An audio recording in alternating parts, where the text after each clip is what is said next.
আসসালামু আলাইকুম এভরিওয়ান। নিয়ে আসলাম তোমাদের জন্য কাছে থেকেও দূরে গল্পের দ্বিতীয় পর্ব। আর ভিডিওটা ইউটিউব থেকে দেখলে চ্যানেলটা অবশ্যই সাবস্ক্রাইব করে দিবা, আর যদি ফেসবুক পেজ থেকে দেখো তাহলে পেজটা অবশ্যই ফলো করে দিবা। তো চলো বেশি কথা না বলে গল্প শুরু করা যাক। সকাল সকাল ভার্সিটিতে প্রবেশ করলো আরমান। বাইকের শব্দ পেতেই মাঠের শিশির ভেজা ঘাসের উপর বসে থাকা শিক্ষার্থীদের একবার নজর পড়ল তার উপর। অনাকাঙ্ক্ষিতভাবে সবার মনোযোগ কেড়ে নিল আরমান। ছেলেরা অবশ্য খুব তাড়াতাড়ি নিজের দৃষ্টি সরিয়ে নিল, তবে মেয়েরা নিজেদের দৃষ্টি সরাতে পারল না। আরমানের নিজেকে নিয়ে একটা ব্যাপারে ভীষণ গর্ব হয়, আর তা হলো কোনো মেয়ে একবার ওর দিকে তাকালে তৎক্ষণাৎ নিজের দৃষ্টি অন্যদিকে ফেরানোর ক্ষমতা থাকে না। হ্যাঁ, এটাই আরমানের গর্ব। আরমানের মতে মেয়েদের মনোযোগ পাওয়া পৃথিবীর সবচেয়ে কঠিন ব্যাপারগুলোর একটা, যেটা সবাই পায় না। বাইক নিয়ে গিয়ে মাঠের একপাশে দাঁড়ালো। এই ঠান্ডার দিনে নিজেকে ঠান্ডা থেকে বাঁচানোর জন্য পাঞ্জাবির ওপরে একটা শাল জড়িয়েছে আরমান। সাদা পাঞ্জাবির উপরে ছাইরঙা শালটা বেশ মানিয়েছে। বাইক থেকে নামতে গিয়ে কাঁধের ওপর থেকে শালটা পড়ে গেল। আরমান আলগোছে এক হাতের সাহায্যে শালটা আবারও সেই কাঁধের উপর তুলে দিল। মুহূর্তের মাঝে কয়েকজন যুবক আরমানকে ঘিরে দাঁড়ালো। সবার মুখেই হাসি, সবাই একসঙ্গে সালাম ঠুকলো। আরমান আলতো হেসে সালামের জবাব দিল। চোখে মুখে তার আজ একটু বেশি হাসি দেখা যাচ্ছে। এত কাজের মাঝেও তার চেহারার লাবণ্য একটুও কমেনি। ধবধবে ফর্সা ত্বকের ওপর খোঁচা খোঁচা দাড়ি, তীক্ষ্ণ চোয়াল, ভ্রুজোড়া ঘন, কালো মণিযুক্ত গভীর চোখ দুটোতে যেন কি এক অদ্ভুত রহস্য লুকিয়ে আছে।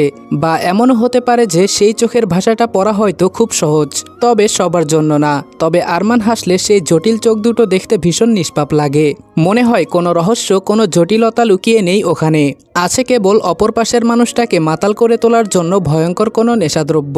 ঠোঁট দুটো সিগারেটের ছোঁয়া পেতে পেতে হালকা কালচে বর্ণ ধারণ করেছে, তবে যখন গালে হালকা টোল পড়ে তখন সেই কালচে ঠোঁট দুটো দেখতেও আর খারাপ লাগে না। এত পরিপাটি সাজসজ্জার মাঝেও বড় হয়ে যাওয়া চুলগুলো দেখতে একটু অগোছালো লাগছে, তবে ছেলেটার সৌন্দর্য কমাতে পারেনি সেগুলো। আরমান হাতের সিলভার ডায়ালের ঘড়িটায় চোখ বুলিয়ে একবার সময়টা দেখে নিল। একদম ঠিক সময়ে এসেছে। হাতের সাহায্যে অযত্নে বড় হওয়া চুলগুলো পেছনে ঠেলে দিয়ে সামনে এগিয়ে গেল। ওর অনুসারী হিসেবে পেছনে পেছনে ছেলেগুলোও আসলো। আরমান সোজা অডিটোরিয়ামে ঢুকলো। আজ সকাল সকালই চলে এসেছে ভাষণ দেওয়ার জন্য, যদিও হাতে এখনও সময় আছে। তবে আরমান কাজের জায়গায় দেরিতে পৌঁছানো থেকে সময়ের আগে পৌঁছাতেই বেশি পছন্দ করে। অডিটোরিয়ামটা তখনও ফাঁকা। আরমান ভেতরে গিয়ে একটা চেয়ারে পায়ের উপর পা তুলে বসলো। ওর সঙ্গে আসা ওর দলের ছেলেগুলো আরমানের পাশে বসলো না। দলের একটা ছেলে আগ বাড়িয়ে আরমানকে একটু খুশি করার জন্য বলল, ভাই চা খাবেন? একটু চা আনি, ভাষণ দেওয়ার সময় তাহলে গলাটা পরিষ্কার থাকবে। আরমান পকেট থেকে ফোনটা বের করতে করতে ছেলেটাকে উদ্দেশ্য করে বলল, কোনো প্রয়োজন নেই। ছেলেটা থেমে গেল। এবার অন্যজন আরও একটু খাতির দেখিয়ে বলল, ভাই নাস্তা করে এসেছেন তো সকালে, নাকি নাস্তার ব্যবস্থা করব? আরমান বলল, না দরকার নেই, আমি খেয়ে এসেছি। তোরা খেয়েছিস? ছেলেটা বলল, হ্যাঁ ভাই খেয়েছি। আরমান বলল, কোনো ঝামেলা হয়েছে নাকি? তোদের মুখ দেখে মনে হচ্ছে কিছু বলবি। ছেলেগুলো বোধ হয় সত্যি কিছু বলতে চাইছে আরমানকে, তবে সাহস করে বলে উঠতে পারছে না। ওদেরকে একজন আরেকজনের দিকে মুখ চাওয়াচাওয়ি করতে দেখে আরমান ফোনটা পকেটে রেখে চোখ তুলে ওদের দিকে তাকালো। আরমানকে তাকাতে দেখেই সবাই চাওয়াচাওয়ি থামিয়ে একদম সোজা হয়ে দাঁড়ালো। আরমান বলল, কি সমস্যা? একটা ছেলে সাহস করে বলল, ভাই মুনতাসির আরেফিন আছে না? আরমান বলল, হ্যাঁ আছে। তো কি হয়েছে? ছেলেটা বলল, আসলে হয়েছেটা কি, ওর দলের লোকজন বলাবলি করছে ওর নাকি জনপ্রিয়তা বেশি, এজন্য আপনি ওর সাথে ভালো ব্যবহার করে চলেন, মানে আপনি ওকে হাতে রাখতে চাইছেন, এই আর কি। আরমান ব্যঙ্গাত্মক হেসে বলল, সত্যি? ছেলেটা বলল, হ্যাঁ ভাই, সাথে এটাও বলাবলি করছে যে ওই মুনতাসির যদি আপনার বিপক্ষে দাঁড়াতো তাহলে নাকি আপনি জিততে পারতেন না, কিন্তু ও আপনাকে সম্মান করে বলে আপনার অসম্মান যেন না হয় সেজন্য সহসভাপতি পদের জন্য লড়েছে। আরমান বলল, আর তোরা সেসব শুনে কান্নাকাটি শুরু করে দিয়েছিস নাকি? ছেলেটা বলল, না ভাই, তেমন কোনো ব্যাপার না। আসলে আপনি তো কোনো প্রকারের ঝামেলা করতে নিষেধ করে দিয়েছেন, আর ওরা বারবার সেই সুযোগটা নিয়ে আমাদেরকে খেপানোর চেষ্টা করছে। আপনি অনুমতি দিন, সব কটার মুখ বন্ধ করে দেব। আরমানের মুখ থেকে হাসিটা হারিয়ে গেল। চোখে মুখে তার কাঠিন্য ভাব ফুটিয়ে তুলে বলল, নিষেধ করেছি তোদের এসব ঝামেলা করতে। রাজনীতি মানেই যে ঝামেলা করতে হবে এই ধারণা মাথা থেকে ঝেড়ে ফেল। আমি শান্তিপ্রিয় মানুষ, এসব ঝামেলা আমার পছন্দ না। মুনতাসিরের সাথে তো কোনো মতেই না। যেখানে দেখবি ঝামেলা ছাড়া টেকা যাচ্ছে না সেখানে সোজা মুখ বন্ধ করে নিবি, কিন্তু এই রোজ রোজ টুকটাক মারামারি আমার পছন্দ না। পাশ থেকে অন্য একটা ছেলে বলে উঠল, ভাই, আমার ওই মুনতাসিরের এত ভালো মানুষই ঠিক সুবিধার লাগে না। আপনার সাথে তো বেশ ভালো ব্যবহার করে, তাহলে ওর দলের ছেলে পেলে কেন এমন কথা বলবে? আমার মনে হয় ও আপনাকে হাতে রেখে নিজের জনপ্রিয়তা বাড়াচ্ছে। আরমান চেয়ারে মাথাটা এলিয়ে দিয়ে বলল, রাজনীতির প্যাচ তোরা এখনো বুঝে উঠতে পারিসনি। ঝামেলা করছে একজন আর নাম হচ্ছে অন্যজনের। শোন, কেউ কাউকে হাতে রেখে জনপ্রিয়তা বাড়াতে পারে না, জনপ্রিয়তা বাড়ে তার কর্মে। যেভাবে আমি জনপ্রিয়তা পেয়েছি ঠিক একইভাবে মুনতাসিরও জনপ্রিয়তা পেয়েছে। ছেলেটাকে আমার বেশ ভালো লাগে। ও আমার থেকেও অল্প সময়ে জনপ্রিয়তা লাভ করেছে। আর আমি মানুষ চিনি। এই রাজনীতিতে আসার আমার যে উদ্দেশ্য, মুনতাসিরেরও ঠিক সেই একই উদ্দেশ্য। যদি ও আমার প্রতিপক্ষ হয় এবং আমার থেকে অধিক যোগ্য হয়, তবে আমি চাই ও যেন জেতে। তখন আমার হারের মাঝেও একটা স্বস্তি থাকবে। ছেলেগুলো আর কিছু বলার সাহস পেল না। আরমান ঘড়িতে একবার সময় দেখে নিল। এখনও বেশ অনেকটা সময় বাকি আছে। এখন আরমানের মনে হচ্ছে ও বোধহয় একটু বেশি তাড়াতাড়ি চলে এসেছে। এত তাড়াহুড়ো করে ঘুম থেকে না উঠলেই হতো, আরও কিছুক্ষণ ঘুমানো যেত। তবে এখন তার সামনে এত জটলা ঠিক ভালো লাগছে না। সারাক্ষণ যে ছেলেগুলো কেন ওকে এভাবে ঘিরে রাখে আরমান ঠিক বুঝে উঠতে পারে না। বিরক্তিকর গলায় বলল, তোরা এখন যা তো, এত ভিড়ভাট্টা ভালো লাগছে না আমার। বাধ্য ছেলের মতো তারা আরও একবার আরমানকে সালাম দিয়ে সেখান থেকে এক এক করে চলে গেল। এবার যেন আরমান একটু শান্তি পেল। গায়ে হাওয়া লাগছে এখন। তবে কিছুক্ষণের মাঝে আরও একটা সালাম আরমানের কানে এলো। এবারে আরমান বিরক্ত হলো না। চেয়ারে এলিয়ে দেওয়া মাথাটা সোজা করে বসলো। কণ্ঠটাও নরম হলো। ওয়ালাইকুম আসসালাম। এসো মুনতাসির, আমার পাশের চেয়ারটায় বসো। গাঢ় জাম রঙের পাঞ্জাবি পরেছে মুনতাসির। ছেলেটা দেখতে বেশ সুদর্শন। গোলগাল মুখের সাথে চোখা একটা নাক, একদম মেয়েদের মতো গোলাপি ঠোঁট। চুলগুলো সবসময় এলোমেলো থাকে, তার কারণ পাঞ্জাবির সাথে অধিকাংশ সময় সে টুপি পরে। এখনও তার ব্যতিক্রম হলো না। তবে মুনতাসির পাতলা টুপিটা মাথা থেকে খুলে পাঞ্জাবির পকেটে রাখল। ফর্সা গালে এক আঙ্গুল সমান দাড়ি। ছেলেটার মুখে সবসময় একটা হাসি থাকে। আজ অবধি আরমান কখনো ওই মুখে কোনো কাঠিন্যতা, রাগ বা গম্ভীর ভাব দেখেনি। সবার সাথে বেশ সুন্দর হাসি হাসি মুখে কথা বলে। মূলত মুনতাসিরের ব্যবহারটার জন্যই তার এত বেশি জনপ্রিয়তা। মোট কথা, মুনতাসিরের মুখটা দেখলেই কেমন যেন একটা শান্তি অনুভব করা যায়। হাসলে যেন নূর ঝরে। মুনতাসির আরমানের পাশে একটা চেয়ার টেনে বসলো। আরমান একটু ঝুঁকে এসে হাতের সাহায্যে মুনতাসিরের চুলগুলো ঠিক করে দিয়ে বলল, এবার ঠিক আছে। মাশাল্লাহ, এখন দেখতে আরো সুন্দর লাগছে তোমায়। মুনতাসির আলতো হেসে বলল, কেমন আছেন ভাই? আরমান বলল, আমি ভালো আছি, তুমি কেমন আছো? মুনতাসির বলল, আলহামদুলিল্লাহ ভালো আছি। আরমান বলল, তা এখানে হঠাৎ কোনো দরকার ছিল আমার সাথে? মুনতাসির বলল, আপনি তো আজ ভাষণ দেবেন, এজন্য এখানে শুনতে আসলাম। আপনি কি বলেন, কি করবেন আর পরিকল্পনা কি, সেই সব এখানে শুনতে এলাম আর কি। আরমান বলল, তুমি কি ভুলে যাচ্ছ মুনতাসির, আমি তোমার প্রতিপক্ষ দলের? মুনতাসির বলল, মানছি আপনি আমার প্রতিপক্ষ দলের, তবে এসব রাজনীতি নির্বাচনের বিষয়গুলোতে আমি আগ্রহ খুঁজে পেয়েছি আপনাকে দেখে। আপনি নিশ্চয় জানেন যে আমি আপনাকে অনুসরণ করি। আরমান হেসে উঠে বলল, আমি আবার অনুসরণ করার মতন কোনো মানুষ হলাম নাকি? না, আমি তেমন কোনো বড় রাজনীতিবিদ না, আমার খুব বেশি নামডাক আছে। আমাকে অনুসরণ করো না, আমার থেকে বড় কোনো রাজনীতিবিদকে অনুসরণ করো। মুনতাসির বলল, আপনি যেমনই হন না কেন, এসবের মাঝে আমার আশাই আপনাকে দেখে। আমি জানি আপনি হয়তো আমার কথা বিশ্বাস করবেন না, কিন্তু আমার কাছে আপনি একজন চমৎকার ব্যক্তিত্ব। আমি জানি না আমি আপনার মতন হতে পারবো কিনা, তবে আমি চেষ্টা করি আপনার মতন হওয়ার। এই নির্বাচনে আমি আপনার প্রতিপক্ষ দলের ঠিকই, তবে বিশ্বাস করুন আমি চাই আপনি জিতুন, কারণ আমি জানি আমাদের দুজনের লক্ষ্য এক।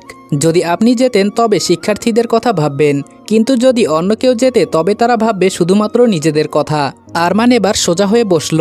মুনতাসিরের কাঁধে হাত রেখে বলল, সবার তোমার প্রতি অনেক আশা মুনতাসির। এখন এই ছোট পরিসরে নির্বাচনে দাঁড়িয়েছ, ভবিষ্যতে হয়তো আরও বড় পদে দাঁড়াবে, মেয়র, এমপি, তারপরে হয়তো ধীরে ধীরে মন্ত্রীর দিকে যাবে। একটা কথা সবসময় মাথায় রাখবে, জনগণের আমাদের প্রতি অনেক আশা। রাজনীতিবিদ নিয়ে মানুষের মাঝে খুব ঘৃণিত একটা ধারণা আছে, আর এটা সারা জীবন থাকবে, আমি সেসব জানি। কেননা অন্যদেরকে আমরা বদলাতে পারবো না, তাই আমাদের চেষ্টা করতে হবে নিজেদেরকে বদলানোর, নিজেদেরকে ঠিক পথে রাখার। এখন যেই নীতিতে চলছো সেই নীতি সারা জীবন অবলম্বন করো। তবে আমিও গর্ব করে বলতে পারবো, হ্যাঁ, কেউ আমায় দেখে অনুপ্রাণিত হয়েছে এবং এখনও সৎপথেই রাজনীতির মাঠে রাজ করে বেড়াচ্ছে। মুনতাসিরের কাঁধে থাকা আরমানের হাতের উপর মুনতাসির পাল্টা হাত রেখে আশ্বস্ত করে বলল, আপনাকে কথা দিচ্ছি সারা জীবন এই নীতিতেই বাঁচব। যদি কখনো আমার আরও বড় জায়গায় যাওয়ার সুযোগ হয় তখনও জনগণের ভরসা আমি হারাতে দেব না। ঢাকায় পৌঁছাতে পৌঁছাতে আরজুর দুপুর পার হয়ে গেল। হোস্টেলে পৌঁছাতে পৌঁছাতে আরও 1 ঘন্টার মতন সময় লাগলো। হোস্টেলে ঠিকমতো পৌঁছেছে ঠিকই, তবে কেন যেন শান্তি পাচ্ছে না। মনের মাঝে একটা অস্থিরতা কাজ করছে। এতক্ষণে নিশ্চয়ই বাড়ির সবাই জেনে গেছে যে আরজু বাড়িতে নেই। নিশ্চয়ই অশান্তিও শুরু করেছে। কে জানে প্রার্থনা আর ওর মায়ের কি হলো। আদৌ ওরা ঠিক আছে কিনা সেটাও জানে না। ওর বাবা আর ভাই থাকতে ভালো থাকার কথাও না। অমানুষগুলো না জানি কি অত্যাচার করছে। এত সব চিন্তা নিয়ে আর কিছুই ভালো লাগছে না। কেন যেন নিজেকে স্বার্থপর মনে হচ্ছে নিজের সংগ্রামগুলো সত্যি করার জন্য ওর আপাকে বিপদের মাঝে ফেলে রেখে এলো। যদি ওরা কিছু খারাপ করে ফেলে প্রার্থনার সাথে। আর ভাবতে পারলো না আরজু। বোরকাটা খুলে গোসল করতে গেল। নাসিমা বলেছিল যেখানে থাকে সেই ঠিকানাও যেন বদলায়, কাউকে যেন কিছু না বলে, আর সেটাও খুব তাড়াতাড়ি। আরজু জানে ফিরোজ পাগল কুকুরের মতো ওর খোঁজ করবে, আর ওকে সাহায্য করবে আরজুর নিজের মায়ের পেটের ভাই, যাদের শরীরে একই রক্ত বইছে। কিন্তু এখন এত তাড়াতাড়ি অন্য জায়গায় থাকার ব্যবস্থা করবে কি করে? বাড়ি ভাড়া নিয়ে থাকার মতন সামর্থ্য নেই আরজুর। কোনো মেসেই উঠতে হবে। পরিচিত কেউ নেই যাকে একটু সাহায্য করতে বলবে। হাতে গোনা 2-1টা মানুষের সাথেই তো কথা হয়। অনেক ভাবনা চিন্তা করে নিজের এক বান্ধবীকে কল করলো। আগে একসাথে একই হোস্টেলে থাকতো, কিন্তু কয়েক মাস হলো নুসরাত অন্য জায়গায় গিয়েছে। ওর থেকে শোনা যাক যে কোনো থাকার ব্যবস্থা করতে পারে কিনা। আরজু ফোন দিল নুসরাতের নাম্বারে, কিন্তু নুসরাত জানালো যে ওখানে কোনো সিট ফাঁকা নেই। তবে আশ্বস্ত করেছে থাকার জায়গা ফাঁকা হলে সঙ্গে সঙ্গে আরজুকে জানাবে। হতাশা আর একরাশ চিন্তা সমেত আরজু ফোনটা কেটে দিল। আর কাকে ফোন দেওয়া যায় সেসব ভাবতে লাগলো। অনেক ভাবনা চিন্তা করে আরও একটা মানুষের কথা মনে পড়ল আরজুর, যে বলেছিল যদি কখনো কোনো দরকার হয় তাহলে যেন তার সাথে আরজু যোগাযোগ করে। কিন্তু আরজুর কেন যেন তারপরেও ফোন দিতে অস্বস্তি হচ্ছে। হ্যাঁ মানছে সেই মানুষটা বলেছিল সাহায্য করবে, তাই বলে এভাবে হঠাৎ করে কি সাহায্য চাওয়াটা ঠিক হবে? এমন তো না যে আরজুর খুব ভালো সম্পর্ক বা ওর সাথে রোজ কথা বলে, বরং যে 2-1বার কথা হয়েছে ওই মানুষটাই আগে এসে কথা বলেছে। আরজু কখনো নিজ থেকে খোঁজ নেয়নি, আর আজকে সরাসরি সাহায্যের জন্য কল করবে। অনেক ভাবলো আরজু, ভাবনা শেষে ঠিক করলো না কল করবেই। বিপদে পড়েছে এজন্যই তো সাহায্য চাইছে, এমনি হলে তো আর চাইতো না। কল করলো সেই মানুষটার নাম্বারে। প্রথমবার রিং হলো, কিন্তু অপর পাশে কেউ রিসিভ করলো না ফোনটা। আরজু আর কল দেওয়ার সাহস পেল না। ভাবলো হয়তো ব্যস্ত আছে। নিশ্চয়ই আরজুর ফোনের থেকেও কোনো দরকারি কাজে আছে বলে ফোনটা রিসিভ করছে না। তবে 1 মিনিট পার না হতেই আরজুর ফোনে সেই নাম্বারটা থেকে কলব্যাক এলো। আরজু ফোনটা রিসিভ করে কানে ধরে সালাম দেবে তার আগেই অপর পাশ থেকে মুনতাসিরের হাস্যোজ্জ্বল কণ্ঠ ভেসে এলো। আসসালামু আলাইকুম, কেমন আছো আরজু? মুনতাসির যে আরজুর নাম্বারটা চিনতে পারবে এটা আশা করেনি আরজু। হ্যাঁ, আরজুর থেকে নিয়েছিল ওর নাম্বারটা, তাই বলে মুনতাসিরের মতন এমন ব্যস্ত মানুষ যে এই ব্যস্ততার মাঝে আরজুর নাম্বারটা সেভ করে রাখবে, আবার কলব্যাক করে চিনতে পারবে, এটা আরজু আশা করেনি। আরজু বলল, ওয়ালাইকুম আসসালাম, আমি ভালো আছি, আপনি কেমন আছেন? মুনতাসির বলল, আলহামদুলিল্লাহ ভালো আছি। তোমার কি কোনো সাহায্য প্রয়োজন? আসলে এটা বললাম তার কারণ আমি জানি কোনো বিপদে না পড়লে তুমি আমার সাথে যোগাযোগ করবে না। আরজু এবারে সত্যি নিজেকে স্বার্থপর মনে হলো। নিশ্চয়ই মুনতাসির ওকে স্বার্থপর ভাবছে। পরবর্তী কথাটা মুখ দিয়ে বের হতে চাইল না আর। আরজুর নীরবতার কারণটা বুঝতে পারল মুনতাসির। নিজ থেকেই বলে উঠল, তুমি ভেবো না আমি তোমায় স্বার্থপর ভাবছি। তুমি তো কারো সাথে তেমন কথাই বলো না, সেখানে আমি তো একটা ছেলে, সেজন্য এভাবে বললাম। আমি জানি অযথা কথা বাড়ানোর মেয়ে তুমি না। আরজু এবার একটা স্বস্তির নিঃশ্বাস ফেলল। যাক, মুনতাসির তাহলে ভুল বোঝেনি।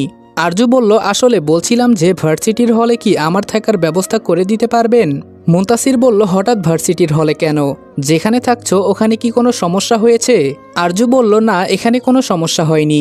আসলে আমি এই জায়গাটা বদলাতে চাই, তাই বলছিলাম যে আপনি কি একটা ব্যবস্থা করে দিতে পারবেন ভার্সিটির হলে থাকার? মুনতাসির বলল, আচ্ছা ঠিক আছে, আমি চেষ্টা করছি। যদিও আমার মনে হয় না এখন ওখানে থাকার ব্যবস্থা করতে পারবো। শেষ আশার আলো যেন নিভে গেল। আরজু হতাশ গলায় বলল, আচ্ছা ঠিক আছে, আপনাকে ধন্যবাদ। আপনি চেষ্টা করতে চেয়েছেন আমার জন্য, এটাই অনেক। মুনতাসির বলল, আচ্ছা আমি যদি তোমায় অন্য কোনো হোস্টেলে থাকার ব্যবস্থা করে দিতে পারি তাহলে হবে? আমার কাজিন যেখানে থাকে আমি ওখানে কথা বলে দেখতে পারি।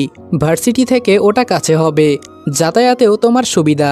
আরজু তড়িঘড়ি করে বলল, হ্যাঁ নিশ্চয়ই, কোথাও একটা ব্যবস্থা করে দিতে পারলেই হবে।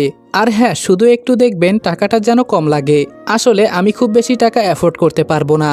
মুনতাসির বলল, আচ্ছা ঠিক আছে, তুমি এটা নিয়ে কোনো চিন্তা করো না, আমি কিছু একটা ব্যবস্থা করে তোমাকে বলছি। তোমার কি খুব বেশি তাড়া আছে? তুমি কবে শিফট হতে চাইছো? আরজু বলল, 2 দিনের মধ্যে হলে ভালো হয়, আমি 2 দিনের মাঝে আমার সবকিছু গুছিয়ে নেব। মুনতাসির বলল, আচ্ছা ঠিক আছে, আমি দেখছি।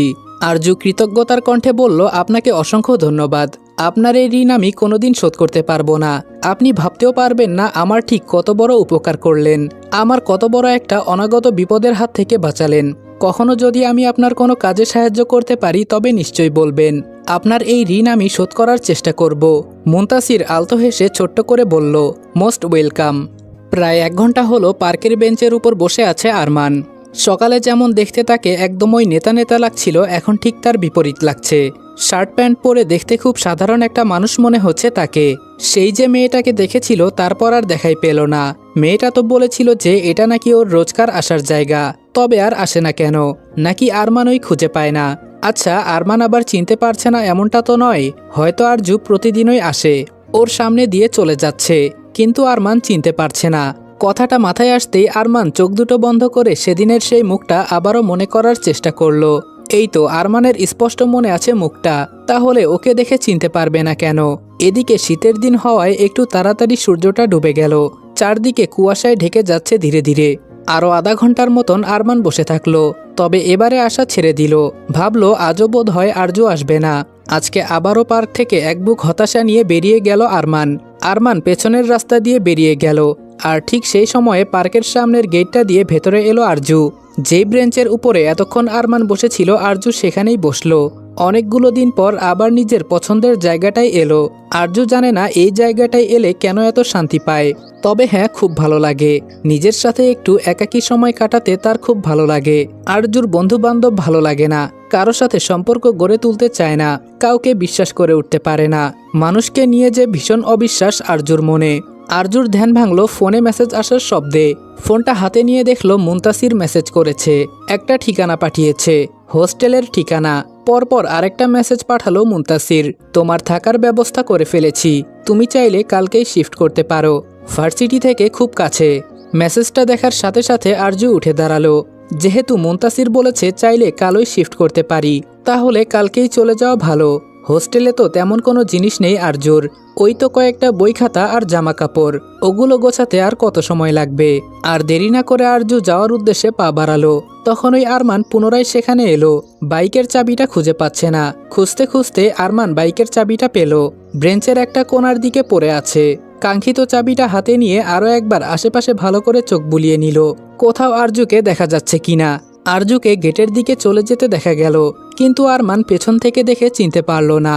আরও একবার একটা দীর্ঘশ্বাস ফেলে নিজের পথে পা বাড়ালো আরমান, আর আরজু নিজের পথে। ঘরের এক কোনায় ভয়ে জড়সড় হয়ে দাঁড়িয়ে আছে প্রার্থনা। ইতোমধ্যে ফিরোজ পুরো ঘর লণ্ডভণ্ড করে ফেলেছে। প্রার্থনা বারবার করে বলছে যে আরজু নেই ঘরে, কিন্তু ফিরোজ যেন মানতেই চাইছে না। বাইরে খুঁজে তো আরজুকে পায়নি, তাহলে আর যাবে কোথায়? নিশ্চয়ই আরজু এত সাহসী না যে পালাবে। দরজার কাছে নাসিমা চুপচাপ দাঁড়িয়ে আছে। তার মুখের অভিব্যক্তি দেখে কিছুই বোঝা যাচ্ছে না যে তার মনে কি চলছে। তিনি ফিরোজকে আটকাচ্ছেন না, আবার প্রার্থনাকে কাঁদতে দেখে সান্ত্বনাও দিচ্ছেন না। খুঁজতে খুঁজতে ফিরোজ এবার সত্যি আশাহত হলো। ও জানে আরজু নেই, তাও খুঁজছে। মাথায় যেন রক্ত চড়ে বসেছে। কোনার দিকে দাঁড়ানো প্রার্থনার দিকে তেড়ে গিয়ে এক হাতে চোয়াল চেপে ধরে বলল, সত্যি করে বল প্রার্থনা, আরজু কোথায়? ও নিশ্চয়ই গ্রাম ছেড়ে বের হতে পারেনি, বের হলে আমার লোকেরা দেখত। সত্যি করে বল, ওকে কোথায় লুকিয়ে রেখেছিস? প্রার্থনা ক্রন্দনরত গলায় বলল, সত্যি বলছি ফিরোজ ভাই, আমি জানি না আরু কোথায়। ও কখন বেরিয়ে গিয়েছে আমি সেটাও জানি না, আমায় কিচ্ছু বলে যায়নি ও। ফিরোজ বলল, আমাকে তোর ভাই পাসনি যে তোর এসব কথা বিশ্বাস করে নেব। আমি জানি আরজু কোথায় গিয়েছে, তুই জানিস। তাড়াতাড়ি ঠিকানা বল, ও কোন ভার্সিটিতে পড়ে নাম বল। ও যেখানে আছে আজকে সেখান থেকে ওকে খুঁজে বের করে তুলে এনে বিয়ে করব। প্রার্থনা বলল, আমি জানি না ও কোথায় আছে, ও কোন ভার্সিটিতে পড়ে আমি এসব কিচ্ছু জানি না। বিশ্বাস করো, ও কখনো আমাকে কিছু বলেনি এসব বিষয়ে। প্রার্থনা কথাটা বলার সাথে সাথে ফিরোজ ওকে এক প্রকার ছুঁড়ে মারল। পেছনের দেয়ালের সাথে ধাক্কা খেলো প্রার্থনা, আর্তনাদ করে উঠল। ফিরোজের বোধ হয় এতে ভালোই লাগলো। দাঁত পিষে বলল, আমি খুঁজে নেব ওকে। ফিরোজের চোখ পড়ল এবার আরজুর ব্যাগের ওপর। ব্যাগটা খুলে একে একে তার ভেতরে থাকা সবকিছু বের করলো। সবশেষে একটা কাগজের টুকরো পেল, যেখানে স্পষ্ট বোঝা যাচ্ছে যে ঢাকার বাসের টিকিট। ফিরোজ কপাল কোঁচকালো। ঢাকার বাসের টিকিট আরজুর ব্যাগে কি করছে? এই ব্যাপারটা যেন ঠিক বোধগম্য হচ্ছে না। ওর জানা মতে আরজু চট্টগ্রামে থাকে। বেশ কয়েকবার গ্রাম থেকে ফেরার সময় চট্টগ্রামের বাসেই উঠতে দেখেছে। তাহলে ঢাকা কি করতে গিয়েছিল? আরও একবার তেড়ে গেল প্রার্থনার দিকে। তবে এবার নাসিমা সামনে এসে দাঁড়ালো। শান্ত গলায় বলল, সামনে আমার মেয়েটার বিয়ে ফিরোজ, আঘাত করিস না ওকে। ফিরোজ বলল, আঘাত করলেই কি, বিয়ে তো আমার ভাই করবে। সামনে থেকে সরে দাঁড়াও তুমি, ওর একটা ঠ্যাং না থাকলেও আমার ভাই ওকে বিয়ে করবে। নাসিমা বলল, তাই বলে এভাবে ওর গায়ে হাত দিতে পারিস না তুই। ফিরোজ ঠোঁট বাঁকিয়ে হেসে বলল, আমার ভাইয়ের বউ হওয়ার পরে দরকার পড়লে ওর উপরে ভাগও বসাতে পারি। আমি কি কি করতে পারি সেসব কি তোমায় আবার নতুন করে বোঝাতে হবে? সামনে থেকে সরো। নাসিমা বলল, তোর চাচা যদি শোনে যে তুই ওর গায়ে হাত তুলেছিস তাহলে কিন্তু রেগে যাবে। আমি কি ডাকবো? ফিরোজ খুব কষ্টে নিজের রাগটাকে কন্ট্রোল করলো। নাসিমার পেছনে থাকা প্রার্থনাকে উদ্দেশ্য করে বলল, ও যদি চট্টগ্রাম থাকে তাহলে ওর ব্যাগে ঢাকার টিকিট কি করছে? প্রার্থনা তৎক্ষণাৎ একটা অজুহাত বের করে বলল, আরজু এবার ঢাকা থেকে ফিরেছে, ঢাকাতে ওর বন্ধুর বিয়ে ছিল, সেজন্য ওখানে গিয়েছিল। ফিরোজ বলল, নাম কি বন্ধুর? কোথায় থাকে সেই বন্ধু? প্রার্থনা বলল, আমি জানি না। ফিরোজ বলল, শোন প্রার্থনা, দুদিন পর কিন্তু তোকে আমাদের বাড়িতেই উঠতে হবে। তখন তোকে বাঁচানোর জন্য সামনে কেউ দাঁড়াবে না, এমনকি আমার ভাইও না। যদি কখনো জানতে পেরেছি যে তুই কোনো কিছু জেনে বুঝে আমার থেকে লুকিয়েছিস, মনে রাখিস সেদিন তোর অবস্থা খারাপ হবে। ফিরোজ চলে গেল। ওর পিছু পিছু নাসিমাও বেরিয়ে চলে গেল। মেয়েকে কোনো রকম কোনো সান্ত্বনা দিলেন না, কতটা কি আঘাত পেয়েছে সেসব কিছুও জিজ্ঞেস করলেন না। মাঠের একপাশে আরজুকে দাঁড়িয়ে থাকতে দেখল মুনতাসির। প্রচারণার কাজে বেরিয়েছিল। মেয়েটা সব সময় একাই থাকে, আজকেও তার ব্যতিক্রম হলো না। মুনতাসির এগিয়ে গেল আরজুর দিকে। ওকে আরজুর দিকে এগিয়ে যেতে দেখে অনেকগুলো বিস্ময় ভরা দৃষ্টি ওদের উপর পড়ল। অনেকেই এগিয়ে আসে মুনতাসিরের সাথে কথা বলার জন্য, তবে মুনতাসির কখনো তাদের সাথে খুব বেশি কথা বলতে পছন্দ করে না। হ্যাঁ, প্রয়োজন অনুযায়ী কথা বলে, তবে নিজে থেকে এগিয়ে গিয়ে অযথা কারোর সাথে গল্পে মেতে ওঠে না। আরও একটা ব্যাপার, কখনো কারো চোখের দিকে তাকিয়ে সে কথা বলে না। কথা বলার সময় তার দৃষ্টি থাকে নিচের দিকে। মুনতাসির পেছন থেকে আরজুকে ডাক দিল। ডাকটা কানে যেতেই আরজু চোখ তুলে তাকালো। মুনতাসিরকে দেখে তার অভিব্যক্তি কী হওয়া উচিত বুঝে উঠতে পারল না। আরজুকে নিচের দিকে এভাবে তাকিয়ে থাকতে দেখে মুনতাসির নিজের দৃষ্টি নামিয়ে নিয়ে বলল, কি করছিলে এখানে একা দাঁড়িয়ে? এই উত্তরটা বোধহয় আরজু নিজেও জানে না ও এখানে দাঁড়িয়ে কি করছে। তবে হ্যাঁ, কিছু ভাবছিল।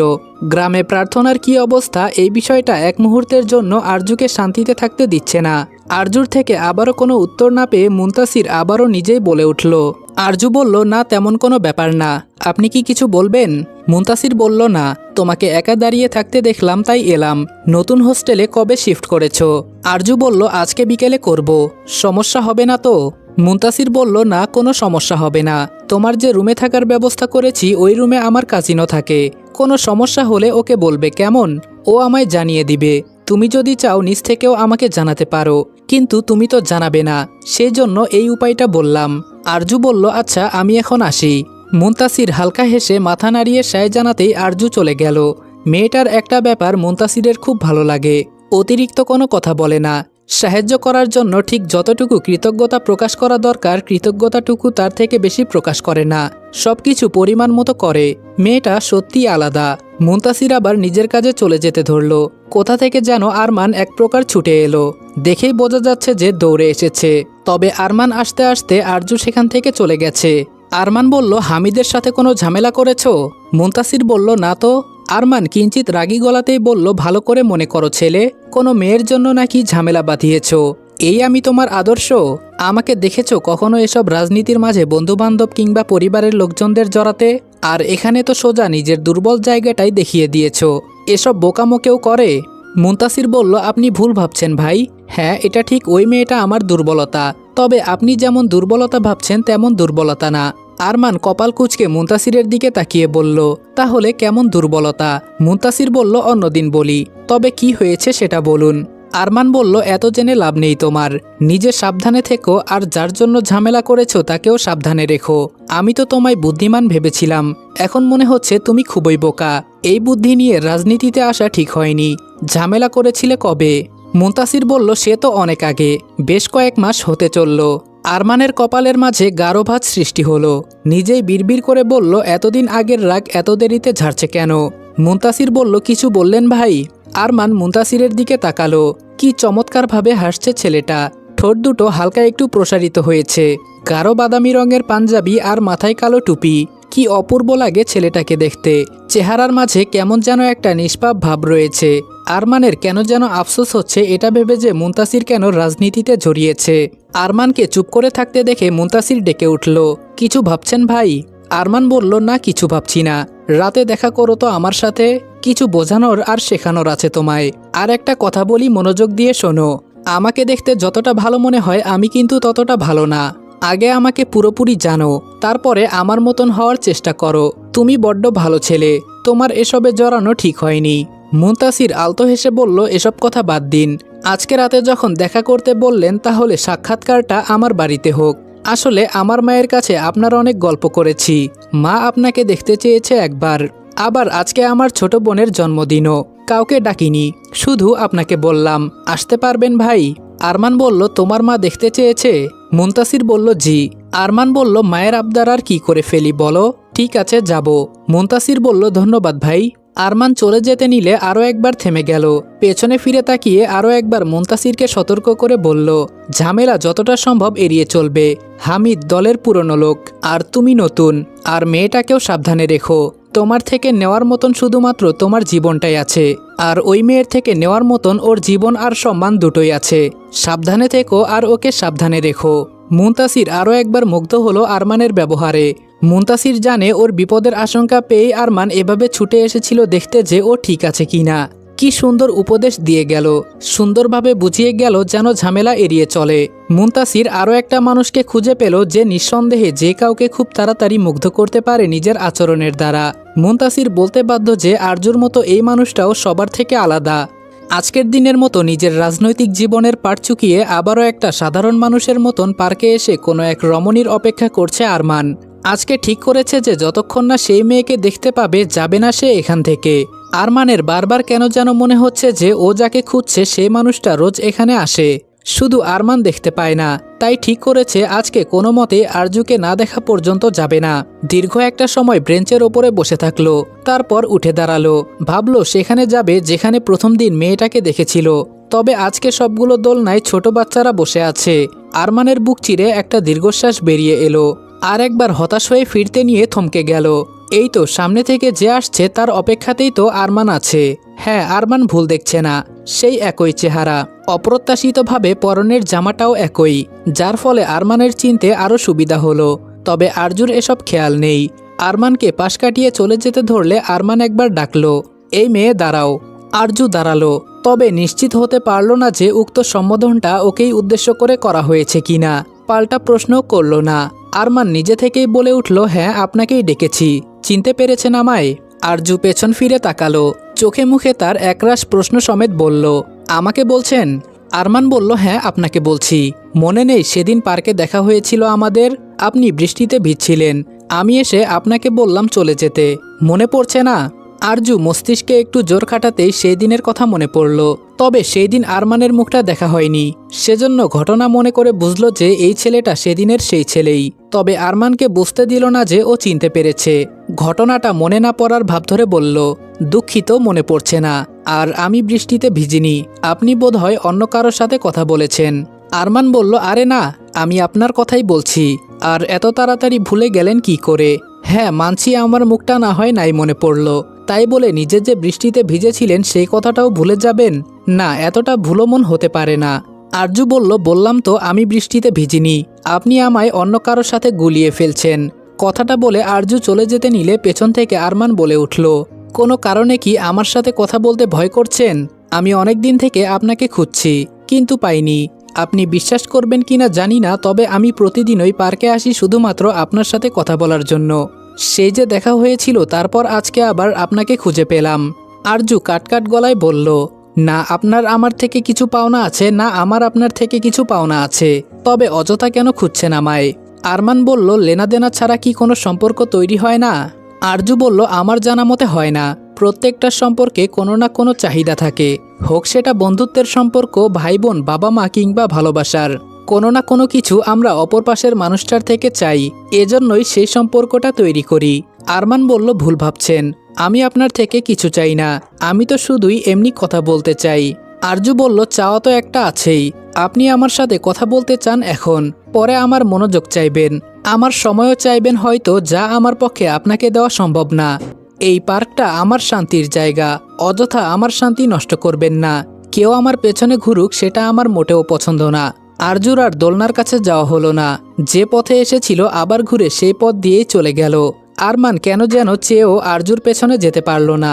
আরজুর শান্তি নষ্ট করতে চায় না আরমান। আর একবার যেহেতু দেখা পাওয়া গেছে আরজুর, তার মানে পরবর্তীতেও পাওয়া যাবে। আপাতত না হয় সম্পর্কের সীমাটুকু এই পার্কের গণ্ডির ভেতরেই থাক। বেশ পুরনো একটা ফ্ল্যাট, দেয়ালের বেশ অনেক জায়গা থেকে রং চটে গেছে। মেঝের টাইলসটাও কেমন যেন পুরনো লাগছে দেখতে। ঘরের আসবাবপত্রগুলো বহু পুরনো, সেটা দেখেই বোঝা যাচ্ছে। মুনতাসির আরমানকে নিয়ে গিয়ে নিজের ঘরে বসালো। 3 রুমের একটা ফ্ল্যাট, 2টো বাথরুম আর রান্নাঘর। রান্নাঘরের সামনে একটু ফাঁকা জায়গা, যা ডাইনিং রুম হিসেবে পরিচয় পেয়েছে। তবে আলাদা কোনো ড্রয়িং রুম নেই, যার ফলে কোনো অতিথি এলে সোজা নিয়ে গিয়ে নিজেদের ঘরেই বসাতে হয়। মুনতাসির আজকে খুব খুশি আরমান ওর বাড়িতে এসেছে বলে। আরমানেরও ভীষণ ভালো লাগছে এখানে এসে। কেউ যদি এতটা সম্মান আর আন্তরিকতার সাথে নিজের বাড়িতে ডাকে তবে তো ভালো লাগবেই। আর সবকিছুর ঊর্ধ্বে মুনতাসিরের মুখের হাসিটা, এই হাসি দেখলেই কেন যেন আরমানের মনটা ভালো হয়ে যায়। আরমানকে বিছানার উপর বসিয়ে মুনতাসির ব্যস্ত গলায় বলল, আপনি বসুন ভাই, আমি মাকে ডেকে আনছি। কথাটা বলে মুনতাসির পাশের ঘরে চলে গেল। কয়েক মুহূর্তের ব্যবধানে নিজের মা রুবিনা খাতুন আর বোন মৃন্ময়ীকে নিয়ে এলো। ওদেরকে দেখে আরমান উঠে দাঁড়িয়ে রুবিনা খাতুনকে সালাম দিল। রুবিনা খাতুন সালামের জবাব দিয়ে খুশি মনে বললেন, তুমি যে আমার বাড়িতে এসেছো আমি খুব খুশি হয়েছি বাবা। আমার ছেলের মুখে তোমার প্রশংসা শুনে তোমাকে দেখার খুব ইচ্ছে হয়েছিল। আমি ভাবতে পারিনি যে তুমি আসবে। আগে জানলে তোমাকে আরও কবে আসতে বলতাম। আরমান আলতো হেসে বলল, আমি যদি আগে জানতাম যে আপনার আমাকে দেখার এত ইচ্ছে, তাহলে মুনতাসির না বলতেই আমি নিজে থেকেই চলে আসতাম। পরবর্তীতে যদি আবার কখনো আপনার আমাকে দেখতে ইচ্ছে হয় তবে আমাকে বলবেন, কেমন? এবার মুনতাসিরকে আর বলতে হবে না, আমি আপনাকে আমার নাম্বার দিয়ে যাব। আরমানের ব্যবহারে রুবিনা খাতুন ভীষণ সন্তুষ্ট হলেন। ছেলেটার ব্যবহার সত্যি অমায়িক, ঠিক যেমন মুনতাসির ওকে বর্ণনা দিয়েছিল তেমনই। আরমানের সাথে উনি যেন নিজের ছেলের ভীষণ মিল খুঁজে পেলেন। শুধু ব্যবহার না, চেহারাতেও তিনি অনেক বড় মিল খুঁজে পেলেন। এই জন্যই বোধহয় তার ছেলের আরমানকে এতটা পছন্দ। আরমান এবারে নিজের সাথে আনা রঙিন কাগজে মোড়ানো উপহারটা মৃন্ময়ীর দিকে বাড়িয়ে দিয়ে বলল, শুভ জন্মদিন। আসলে আমি তো জানি না তুমি কি পছন্দ করো। মুনতাসিরকে অনেকবার জিজ্ঞেস করেছিলাম, কিন্তু কিছু বলেনি, তাই নিজেই পছন্দ করে এনেছি। তবে হ্যাঁ, পরের জন্মদিন আসতে আসতে তোমার সাথে আমি বেশ ভালো একটা বন্ধুত্ব তৈরি করে নেব। তখন আমায় আর মুনতাসিরকে জিজ্ঞেস করতে হবে না যে তোমার কি পছন্দ, আমি নিজে থেকেই আনতে পারবো। মৃন্ময়ী হাস্যোজ্জ্বল মুখে বলল, ধন্যবাদ ভাইয়া। আমার ভাইয়া ঠিকই বলেছে, আপনি খুব ভালো, একদম আমার ভাইয়ার মতন। আরমান বলল, তোমার নামটাই তো জানা হলো না, নাম কি আর কোন ক্লাসে পড়ো? আমার নাম মৃন্ময়ী, পরের বছর এসএসসি পরীক্ষা দেব। আরমান বলল, ও আচ্ছা, আমার ছোট ভাইয়ের থেকে একটু ছোট তুমি। কি হওয়ার ইচ্ছে? মৃন্ময়ী বলল, ভাইয়া বলেছে ডাক্তার হতে হবে। আরমান বলল, বেশ, তবে ভাইয়ার ইচ্ছে পূরণ করো, ভালো করে পড়াশোনা করো, কেমন? আরমান এবার মুনতাসিরের দিকে তাকিয়ে প্রশ্ন করল, সবাইকে দেখলাম, শুধু আঙ্কেলকে বাদে। তোমার বাবা কই মুনতাসির? রুবিনা খাতুন আর মৃন্ময়ীর মুখটা শুকিয়ে গেলেও মুনতাসিরের ক্ষেত্রে তেমনটা হলো না। আলতো হেসে বলল, আব্বা নেই ভাই, আশা করছি কবরে ভালোই আছেন। আরমানের মুখ থেকে হাসিটা উড়ে গেল। এই পরিবার তবে তো একা। আরমান বলল, কতদিন হলো? মুনতাসির বলল, অনেক বছর। আরমান বলল, ওহ। আরমান আর এই বিষয়ে কথা বাড়াতে চাইল না, অন্য প্রসঙ্গ তুলল। কথাবার্তা শেষে আরমান মুনতাসিরকে উদ্দেশ্য করে বলল, আমি তবে এখন আসি মুনতাসির, পরিচয় তো হয়েই গেল, অন্যদিন আবার আসবো, কেমন? মুনতাসির বলল, কি যে বলেন না ভাই, আপনি এসেছেন আর আপনাকে না খাওয়া দাওয়া করিয়ে আমি ছাড়বো? এটা আপনি ভাবলেন কি করে? রাতে আমাদের সাথে খেয়ে তারপরে বাড়ি ফিরবেন। মুনতাসিরের কথায় সায় জানিয়ে রুবিনা খাতুনও বললেন, হ্যাঁ বাবা, এসেছো যখন আমার হাতের রান্না করা খাবার খেয়ে গেলে আমার ভালো লাগবে। তিনজনে অনেক জোরাজোরি করলো আরমানকে, যার ফলে আরমান আর না করতে পারল না। এত ভালোবাসাকে অপমান করে যাওয়া ঠিক হবে না। যে কদর করছে তাকে সম্মান দিতে হয়, তার কদরের মূল্য দিতে হয়, না হলে পরবর্তীতে এই সম্মানটুকু আর পাওয়া যায় না। আরমান মাথা নাড়িয়ে সায় জানাতেই রুবিনা খাতুন আর মৃন্ময়ী গেলেন টেবিলে খাবার সাজাতে। ওদেরকে সাহায্য করার জন্য মুনতাসিরও যেতে ধরলে আরমান ওকে থামালো। পেছন থেকে নাম ধরে ডাকলো, মুনতাসির। মুনতাসিরের তৎক্ষণাৎ জবাব এলো, জি ভাই। আরমান মুনতাসিরের কাঁধে হাত রেখে মৃদু চিন্তিত গলাতেই বলল, তোমার রাজনীতিতে আসা উচিত হয়নি। একবার ভেবে দেখেছো তোমার কিছু হয়ে গেলে এই দুইজন মানুষের কি হবে? মুনতাসির স্বভাবসুলভ হেসে বলল, এত কিছু ভেবে কি আর কেউ এসবে জড়ায় ভাই? জীবনের ঝুঁকি তো আপনারও আছে। আরমান বলল, আমার বাবা মায়ের আরও দুটো সন্তান আছে আমি বাদে। একটা চঞ্চল ছেলে আছে আর একটা বুদ্ধিমতী মেয়ে আছে। আমার বাবা এখনও জীবিত আছে। আমার কিছু হয়ে গেলে ওরা সবাই মিলে নিজেদেরকে সামলে নিতে পারবে। কিন্তু তোমার কিছু হয়ে গেলে তোমার দাফন কাজ সম্পন্ন করার মতনও একটা পুরুষ নেই। মুনতাসির বলল, আপনি আছেন তো ভাই? মুনতাসিরের কথাটা শুনে আরমান কেমন যেন চমকে উঠল। মুনতাসিরের ওর প্রতি এতটা বিশ্বাস যেন ভেতরটাকে কেমন নাড়িয়ে তুলল। আরমান বলল, আমি আছি। মুনতাসির বলল, হ্যাঁ ভাই, আপনি আছেন। আমি জানি একবার যখন আমার মাথায় আপনি হাত রেখেছেন সেটা আর সরাবেন না। আর এমনিতেও রাজনীতি আমার রক্তে মিশে আছে, এটা থেকে আমাকে দূরে রাখা সম্ভব না। আরমান ভ্রু কুঁচকে বলল, মানে? মুনতাসির বলল, আমার বাবাও রাজনীতির সাথে যুক্ত ছিলেন ভাই। এই রাজনীতির জন্যই তো উনি প্রাণটাও দিয়ে দিয়েছেন। সেখানে আমি ওনার ছেলে হয়ে রাজনীতিতে না জড়িয়ে থাকি কি করে? আরমান এবার ধমক দিয়ে বলল, চুপ করো। 2 ফুটের বাচ্চা হয়ে আমায় জ্ঞান দিচ্ছ? শোনো ছেলে, কোনো বিষয়ে জড়াতে গেলে আগে তার মন্দ দিকটা দেখতে হয়, কেননা মন্দটুকু সেই বিষয়ের ভালো দিকটাকে তোমায় উপভোগ করতে দিবে না। বোঝো না তো কিছুই, আবার এসেছো রাজনীতি করতে। মুনতাসির আবারও হেসে বলল, আমি কি ভুল করেছি? আপনি আমাকে ঠিক করে দিন ভাই। আরমান বলল, যা বলছি চুপচাপ শোনো। হামিদের সাথে কোনো প্রকার তর্কে বা ঝামেলায় জড়াবে না। কখনো খারাপ কিছু আজ করতে পারলে আমায় জানাবে। মুনতাসির বলল, আচ্ছা।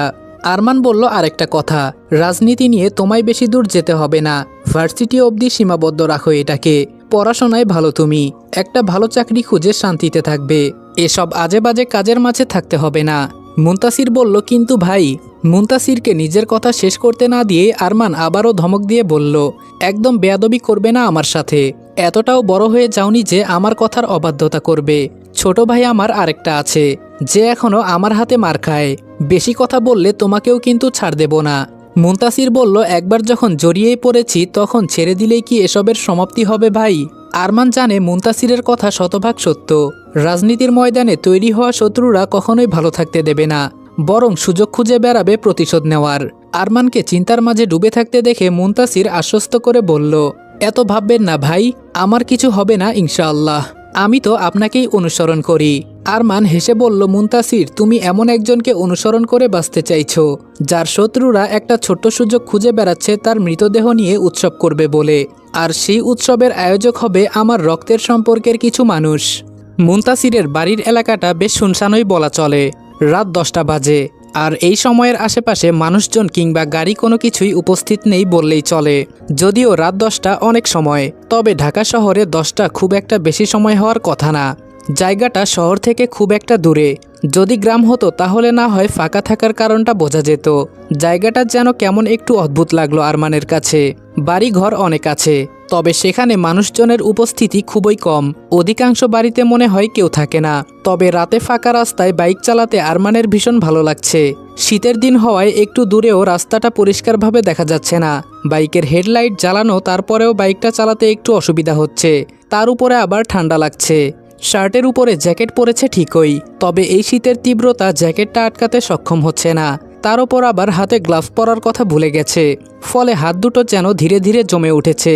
তবে আরমান বেশ স্বাভাবিক থাকার চেষ্টা করছে। হঠাৎ করে আরমানের চোখ গেল ফুটপাত দিয়ে হাঁটতে থাকা একটা মেয়ের ওপর। অন্ধকারে যদিও তার মুখটা স্পষ্টভাবে দেখতে পেল না, তবে জামার রংটা দেখতে পেল। আর এটা দেখেই আরমানের মনে হলো ওটা আরজু। এই মেয়ে, শুনছো? আরমান ডাকলো ঠিকই, তবে আরজুর কানে সেই ডাক পৌঁছালো না। আরমান বাইকটা থামাতে চাইল, তবে সামনে তাকাতেই দেখলো গলি দিয়ে একটা 4 চাকার গাড়ি বের হচ্ছে। খুব দ্রুত পরিস্থিতিটা সামাল দেওয়ার জন্য ব্রেক ঘোরাতেই তাল সামলাতে না পেরে বাইকটা রোডের ওপরে স্লাইড করে কিছু দূর এগিয়ে গেল। বেশ জোরে একটা শব্দ হলো। সেই শব্দে আরজুর ধ্যান ভাঙল। পেছন ফিরে তাকাতেই দেখলো বাইকের নিচে কেউ একজন পড়ে আছে, আর কারটা এখনও ঠাই সেখানে দাঁড়িয়ে আছে। আরজু তাড়াহুড়ো করে সেখানে এগিয়ে গেল। আরজুকে সামনে থেকে দেখে আরমান এবারে নিশ্চিত হলো যে ওটা পার্কে দেখা সেই মেয়েই ছিল, যাকে দেখে মনে হয় দিন দুনিয়া বিমুখ একটা মানুষ। যার যাই হয়ে যাক না কেন তাতে সেই মেয়ের কিছুই যায় আসে না। সেখানে আরমানের অ্যাক্সিডেন্ট হয়েছে দেখে আরজু যে এগিয়ে এসেছে, ব্যাপারটা আরমানের কাছে অষ্টম আশ্চর্যের মতো লাগলো। আরজু বাইকটা তোলার চেষ্টা করলো, তবে ওর একার পক্ষে সম্ভব হলো না। এদিকে আরমান বেশ আঘাত পেয়েছে। হেলমেটটা থাকার কারণে মাথায় কোনো চোট পায়নি, তবে হাত পায়ে বেশ ভালোই আঘাত পেয়েছে। আরজুকে এত কষ্ট করতে দেখে আরমান বলে উঠল, আপনি একা পারবেন না, দাঁড়ান আমি চেষ্টা করছি। আরজু আরমানের কথায় পাত্তা না দিয়ে সোজা কারটার দিকে গেল। আরজুকে এগিয়ে আসতে দেখে কারের ভেতরে ড্রাইভিং সিটে বসা মানুষটা গাড়ির কাছ নামালো। আরজু সহজ স্বাভাবিক ভঙ্গিতে তবে গভীর গলায় বলল, রাস্তা তো এতটাও অন্ধকার না যে সামনে থেকে একটা বাইক আসছে আর আপনি সেটা দেখতে পারবেন না। আবার যখন একটা ভুল কাজ করেই ফেলেছেন, দেখছেন মানুষটা পড়ে আছে, তাহলে সাহায্যের জন্য বের হচ্ছেন না কেন? মনুষ্যত্ব, বোধবুদ্ধি, চোখ সব কি গেছে না ঠিক আছে? নাকি বড়লোক এজন্য ভেবেছেন 7 খুন মাফ হয়ে যাবে? আরজুর কথা শুনে ভদ্রলোক হাসলো, সিট বেল্ট খুলে গাড়ি থেকে বেরিয়ে এলো। বেশ স্বাভাবিক গলায় বলল, সবই ঠিক আছে, তবে আপনার রাগটা বোধ হয় একটু বেশি বেড়ে গিয়েছে আমার উপরে। আরজু বলল, ওনাকে গিয়ে সাহায্য করুন। কথাটা বলে আরজু আবারও আরমানের দিকে গেল। ওর পেছন পেছন ভদ্রলোকও গেল। ভদ্রলোক বলল, কি রে আরমান, তোর এই অবস্থা কেন? অবশেষে তবে আমি তোকে রাস্তায় ফেলতে পারলাম। পরিচিত একটা কণ্ঠস্বর কানে যেতেই আরমান কিছু সময়ের জন্য নিজের ব্যথাটা ভুলে গেল। মাথা তুলে তাকিয়ে সামনে উপস্থিত ব্যক্তিটাকে দেখে চমকালো। বিস্ময় ভরা গলায় বলল, তুই এখানে? তানভীর বক্র হেসে বলল, তোকে তো আবার সোজা করে দাঁড় করাতে হবে, সেজন্যই বোধহয় আমি এখন এখানে। দাঁড়া, তোকে আগে তুলি। তানভীর বাইকটা তুলল, তারপরে হাত বাড়ালো আরমানকে তোলার জন্য। তবে আরমান সেই হাত ধরল না। চোখে মুখে কাঠিন্যতা ফুটিয়ে তুলে বলল, যে ইচ্ছে করে ফেলে দেয় তার হাত আবার ওঠার জন্য ধরতে নেই। বলা তো যায় না আবার ফেলে দিতে পারিস। আরমান কিছুক্ষণের জন্য তানভীরের ব্যাপারটা মাথা থেকে সরিয়ে আরজুর দিকে তাকিয়ে কৃতজ্ঞতার কণ্ঠে বলল, আপনাকে ধন্যবাদ সাহায্যের হাত বাড়িয়ে দেওয়ার জন্য। আরজু বলল, আপনারা একে অপরকে চেনেন? আরমান বলল, হ্যাঁ। আরজু বলল, তাহলে আমি আসছি। আর একটা শব্দও ব্যয় করল না আরজু, চলে গেল নিজের গন্তব্যে। মেয়েটা প্রত্যেকটা পদক্ষেপে আরমানকে অবাক করে। মেয়েটা কেমন যেন একটা, কোনো কিছুতেই কি তাই বলে কোনো আগ্রহ থাকবে না? আরমানের না হয় খুব বেশি আঘাত লাগেনি, তাই বলে কতটা কি লেগেছে, এখন ঠিক আছে কি না এসব কি একটু জিজ্ঞেস করা যায় না? আরমানের ভাবনায় ছেদ ঘটল তানভীরের গলার আওয়াজে। তানভীর বলল, ঠিক আছিস? আরমান বলল, হ্যাঁ, কিন্তু তার আগে তুই বল, তুই এই রাস্তায় কি করছিস? এখানে তো তোর কোনো কাজ নেই, তবে এত রাতে এখানে কেন? আর গলি দিয়ে গাড়ি বের করলে হর্ন দেওয়া লাগে সেটা জানিস না? আমার জায়গায় অন্য কেউ থাকলে তো মার খেতি। তানভীর আফসোসের সুরে বলল, তোর আয়ু বোধ হয় অনেক, তাই না? এই দেখ, আমি যেভাবে যা পরিকল্পনা করেছিলাম, এই অ্যাক্সিডেন্ট হলে তোর বাঁচার সম্ভাবনা ছিল না। আমি গাড়ি দিয়ে মেরে তোকে উড়িয়ে দিতাম। আবার সেটা যখন হলো না, ভেবেছিলাম তোকে পিষে দিয়ে চলে যাব। রাস্তা তো বেশ ফাঁকা ছিল, কেউ টেরও পেত না, কিন্তু কোত্থেকে যে মেয়েটা চলে এলো কে জানে। অযথা তোর জন্য ওকে শাস্তি দিতে মন চাইল না। আবার মরলি না সেটা না হয় ঠিক আছে, অন্তত হাত পা তো ভাঙা উচিত ছিল, বা মাথা ফাটতো। অথচ দেখ কি সুন্দর নিজের পায়ে দাঁড়িয়ে আমার চোখে চোখ রেখে কথা বলছিস। ইচ্ছে তো করছে তোর এই চোখ দুটো বের করে নেই। এত আগুন কেন ওখানে? এত তেজ কিসের তোর? ক্ষমতা আমার বাবার, আর সেই ক্ষমতার লড়াই তুই করিস। আরমান বলল, ভুল বললি, তোর বাবার ক্ষমতার বড়াই আমি কখনোই করি না। আমি যা করি নিজের ক্ষমতায় করি। কিসের এত ঘৃণা তোর আমার উপরে? তোর এতটা অধপতন হয়েছে যে তুই নিজের ভাইকে খুন করতে চাস তানভীর? তানভীর বলল, কিসের নিজের ভাই? চাচার ছেলে তুই। আর তুই যদি আমার নিজের ভাই হতিস তাহলে মুনতাসিরের বিপক্ষে আমাকে বসাতি। তোর জন্য মুনতাসিরের সামনে আমাকে ছোট হতে হয়েছে, শুধুমাত্র তোর জন্য। জানিস এখন ভার্সিটিতে আমার থেকে ওর সম্মান বেশি। সবাই ওকে দেখলে মাথা নিচু করে সালাম দেয়। ওর পাশে যদি আমি দাঁড়িয়ে থাকি কেউ আমায় পাত্তা দেয় না, সবাই ওর পেছনে ছোটে। তোর নিশ্চয়ই এসব খুব ভালো লাগে, তাই না? আরমান বলল, এসব আমার হাতে ছিল না তানভীর, আমি শুধুমাত্র নিজের মতামত জানাতে পারি। আর এটা স্বীকার করতে শেখ যে তুই মুনতাসিরের থেকে অনেক পিছিয়ে। এখনও এই পদগুলোর জন্য তুই নিজেকে প্রস্তুত করতে পারিসনি। তানভীর বলল, চুপ কর, তুই শুধু নিজেরটা বুঝিস। তুই জানিস আমার হাতে যদি ক্ষমতা আসে তাহলে তোর সমস্যা হবে। আরমান একটা দীর্ঘশ্বাস ফেলল। আজ অবধি কখনোই তানভীরকে কিছু বোঝাতে পারেনি, আজকেও যে বোঝাতে পারবে না সেই ব্যাপারে আরমান নিশ্চিত। তাই অযথা বুঝিয়ে সময় নষ্ট করতে চায় না। একেই তো কেটে যাওয়া জায়গাগুলো ভীষণ জ্বলছে, ঠান্ডার দিন হওয়ায় আরও বেশি ব্যথা করছে। বাইকটা ঠিক করে তাতে উঠে বসলো। পেছন থেকে তানভীর আবারও বলে উঠল, নিশ্চয়ই আমার বাবাকে এখন অভিযোগ করবি, তাই না? তারপর আমি বাড়ি গেলে বাবা আমাকে আবার কথা শোনাবে, আমাকে আবার বোঝাবে যে তোর তুলনায় আমি কতটা নিচে আছি। তুই সবকিছুর যোগ্য, আমি বাবার ছেলে হওয়ার যোগ্য না, তাই তো? আরমান আর পেছনে ফিরে তাকালো না, বাইকটা স্টার্ট দিতে দিতে বলল, বলার হলে অনেক দিন আগে আরও অনেক কিছুই বলতে পারতাম, আর সেগুলো যদি বলতাম তবে তুই আজ বাড়ি ছাড়া হতি। সময় নষ্ট না করে বাড়িতে যা, তোর বাবা না হোক তোর মা অপেক্ষা করে আছে, যে নিজের ছেলেকে সাধু ভাবে। আর এসব খুন খারাপির কাজ ছাড়, আজকাল তো দেখছি মদের নেশাতে ডুবে থাকিস। ছেড়ে দে এসব অভ্যাস, না হলে তোর বাবার কানে কথাগুলো দিতে আমি বাধ্য হব। এটা বলে আরমান চলে গেল। তানভীর বেশ অনেকক্ষণ আরমানের যাওয়ার দিকে তাকিয়ে রইল। কি ভাবলো কে জানে। তবে একটা বিষয় তানভীরের খুব আফসোস হচ্ছে, আরমানকে আজও মারতে পারল না, একটু রক্ত ঝরতে দেখতে পারল না আরমানের শরীর থেকে। আসসালামু আলাইকুম, আপনি আমায় চিনবেন না। আসলে আমার নাম্বার থেকে আপনার নম্বরে ভুলে 5,000 টাকা চলে গেছে, প্লিজ ওটা একটু ফেরত পাঠিয়ে দেবেন। আরজুর কণ্ঠটা বেশ উৎকণ্ঠিত শোনালো, ভীষণ চিন্তায় আছে। 5,000 টাকা তো কম না, কত কষ্ট করে জোগাড় করেছিল টাকাটা, বিকাশে পাঠাতে ধরে ভুল করে অন্য নাম্বারে চলে গিয়েছে। আরজুর অনুরোধের প্রেক্ষিতে অপর পাশের মানুষটা ওকে আশ্বস্ত করে বলল, আচ্ছা ঠিক আছে, আমি দেখছি, চেক করে আপনাকে জানাচ্ছি। আরজু বলল, আচ্ছা ধন্যবাদ। ফোনটা কেটে দিল আরজু। অধীর আগ্রহে অপেক্ষা করতে লাগলো আবারও কল আসার। এদিকে ভার্সিটিতে পুরোদমে নির্বাচনের প্রচারণার কাজ চলছে। আশেপাশের সবাই সেসব বিষয় নিয়েই আলোচনা করছে, তো কেউ আবার বন্ধুবান্ধবদের সাথে অন্যান্য বিষয় নিয়ে আড্ডা দিতে ব্যস্ত। একদল আবার লিফলেট বিতরণ করছে। ওদের মাঝে থেকে একজন এসে আরজুর হাতে একটা লিফলেট ধরিয়ে দিয়ে গেল। আরজু যন্ত্রের ন্যায় সেটা হাতে নিল, আর ঠিক তখনই তার সেই নাম্বার থেকে কল এলো। আরজু তাড়াহুড়ো করে কলটা রিসিভ করে কানে ধরতেই অপর পাশ থেকে ভদ্রলোক গম্ভীর গলায় বলল, কি আজে বাজে কথা বলছেন, কোনো টাকা তো আসেনি। আরজুর হাত থেকে এবার লিফলেটটা পড়ে গেল। দুর্বল লাগছে শরীরটা, যেখানে স্পষ্ট বুঝতে পারছে যে টাকাটা অন্য নাম্বারে সেন্ড হয়েছে, সেখানে কি করে অস্বীকার করছে উনি।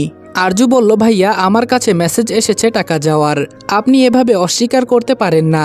1-2 টাকা না যে ছেড়ে দেব, আমার কষ্ট করে উপার্জন করা 5,000 টাকা আপনি ফেরত দিতে বাধ্য।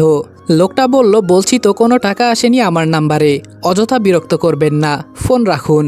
লোকটা সত্যি ফোনটা কেটে দিল। আরজু আবার ওনার নাম্বারে কল করলো, কিন্তু নাম্বারটা বন্ধ পেল। আরজুর এবার অস্থির লাগছে, আরও বেশ কয়েকবার নাম্বারটাই কল দিল, কিন্তু কল গেল না। এরই মাঝে আরেকটা ছেলে এসে অন্য একটা লিফলেট আরজুর হাতে ধরিয়ে দিয়ে গেল। আরজু এবারেও রোবটের মতন চুপচাপ সেটা হাতে নিল। কে কে দিল সেসব খেয়াল নেই। যার ধারের টাকাটা ফেরত দেওয়ার কথা ছিল তার নাম্বার থেকে কল এলো। আরজুর চিন্তা হতে লাগলো কি বলবে, কিন্তু ফোনটা রিসিভ না করে উপায় নেই, না হলে পরিস্থিতি আরও খারাপ হয়ে যাবে। ভয়ে ভয়ে ফোনটা রিসিভ করলো।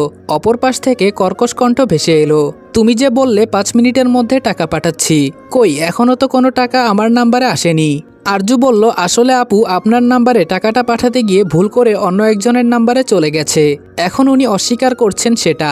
অপর সাইড থেকে বলল, সেসব শুনে আমি কি করব, 1 মাসের কথা বলে 2 মাস পার করে ফেলেছ, তোমার দরকারের সময় আমি তোমায় দিয়েছিলাম, এখন আমার দরকারে ফেরত দিতে পারছো না, এমন করলে কি আর কখনো কাউকে সাহায্য করতে পারবো। আরজু অপরাধী গলায় বলল, দুঃখিত আপু, আসলে আমি অনেক চেষ্টা করেছি, কিন্তু পেরে উঠছিলাম না, আর আপনি তো জানেন আমি আমার গ্রামের বাড়ি গিয়েছিলাম, সেজন্য একটু দেরি হলো। এতদিন যখন অপেক্ষা করেছেন আর একটু অপেক্ষা করুন প্লিজ, আমি ফেরত দিয়ে দিব। অপর সাইড থেকে বলল, চুপ করো বাটপার মেয়ে, তুমি যে আমার টাকা কত ফেরত দেবে সেসব আমার বোঝা হয়ে গেছে, একের পর এক অজুহাত বানিয়ে আর কত অপেক্ষা করাবে। আমাকে কিছু না জানিয়ে হোস্টেলটা অবধি বদলে ফেলেছো, কালকে তোমার হোস্টেলে গিয়ে তোমায় পাইনি, এরপরও কি বলবে তুমি চোর না? কোথায় উঠেছো ঠিকানা বলো, সেখানে যাব আমি। কি ভেবেছো পালিয়ে বেঁচে যাবে? অত সহজ না। কথাগুলো ভীষণ আত্মসম্মানে লাগলো আরজুর।